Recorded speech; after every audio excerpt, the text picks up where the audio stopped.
Maşından kim sürürsə diqqətlə izləsin dənə. İnjektorun işığı yanır, Çanqan avtomobili çox belə bir müəmmalı problem var. O barədə sizə danışacağım. Maşının səhvlərinə baxın. Silindirlərdən şikayət eləyir. Avtomobil yerimir. Ya D-də gedir, ya R-də gedir. Cəmi cümlətanı 800 kilometr gedib avtomobilimiz. 827 kilometr. Avtomobilin yürüyüşü var. Avtomobil sahibi yanımızdadır.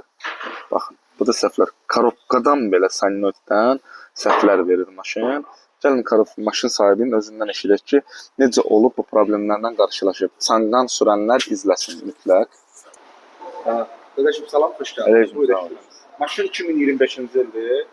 Ən son komplektasiyadır. Düzdür də? Bəli. Cəmi 827 kilometr gedir. Maşın sahibi də sizsiniz. Bəli. Bu səhvlərdə budur. 10 dənə təkcə motorda şübhəsi var. Nə olub maşına? Nə bilir? İşte maşın getdiyi yerdə dayandı. Bəli. Arxa qabağı eləyirdi, radiatorı getmir. Maşın yerində qaldı. Nə qədər eləyir getmir. Heç nə.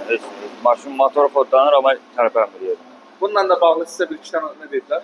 Yolda bəzi qardaşlar sağ olsun kömək üçün saxladılar. Həm biri deyir maşın qaynadı.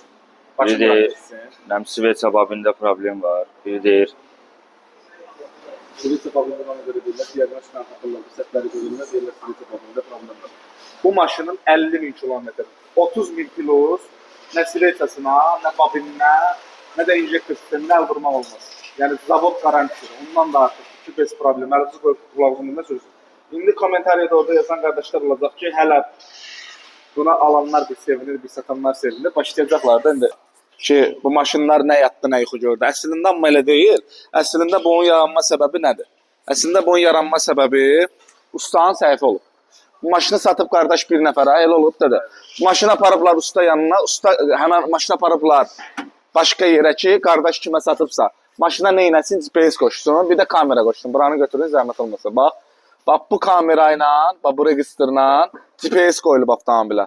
Bunun da qoşan sənətkar qardaşımız kimdirsə, arxadakı akkumulyatorun ana ninası var, daimi plus. Akkumulyatordan gedir o. Ora qoşub. Deməli, akkumulyatorda ölüb, batarya düşüb 0%-ə, 0%-ə. Elə olub qardaş. Batarya düşüb 0%-ə, maşın ya dala gedib, ya qabağa. Niyə? Çünki sən bataryaya qoşmusan onu, arxadakı bataryaya, o da oradan yiyib bunun, necə deyim sən, zaryatkasını və maşın qidalana bilməyib. Qidalanmadığına görə də səhv düşüb avtomobilə. O da qalıb batarya 0%-də. Biz nə elədik? Bataryanı bir dənə qoyduq zaryatkaya, batarya zaryatkaya yığandan sonra maşın düzəlib. Yəni demək istəyirəm ki, bu avtomobilləri pis istəyən bəzi insanlar var ki, və başa çıxmayan insanlar var, istəyir nəsə eləsin. Eləyəndə düzgün iş görün ki, bu cəmaat belə əziyyət çəkməsin. Bütün sferaların hamısında belə olub. Chevroletlər də təzə gələndə belə idi. Adını qoydunuz ki, çaydan dediniz, tefal dediniz, qaynadır. İndi də keçmişsiniz maşallah buna. Yəni üzr istəyirəm ifadə. Vedrə bağlamağa bizimkilər var. Yəni buna yaraşmır da, buna bağlamayın. Belə özümüzə baxaq, çimən qarışıq. Özümüzə baxaq, gördüyümüz işə baxaq, sonra nəsə haqqında fikir bildirərik.